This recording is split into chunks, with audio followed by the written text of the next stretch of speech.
og velkommen til den her video. Vi skal lave et talkshow om fyrværkeri, og vi går straks i gang. Så første spørgsmål.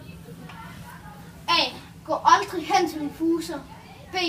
Gå altid hen til en fuser. Andrea. A. Gå aldrig hen til en fuser. Ja, det er rigtigt. Okay. A. Brug altid beskyttelsesbriller. B. Brug solbriller. Lukas.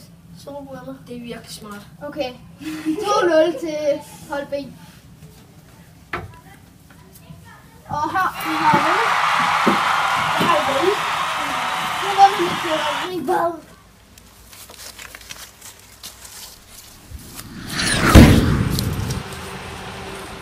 Oh my god! Det virker altså ikke!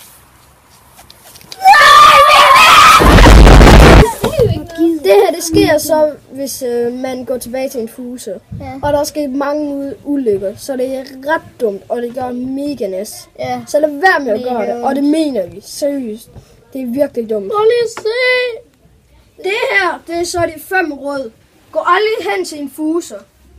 Brug altid beskyttelsesbriller. Hold afstand og læn dig ikke over. Hold aldrig fyrværkeri i hånden. Brug kun godkendt og ikke hjemmelavet fyrværkeri.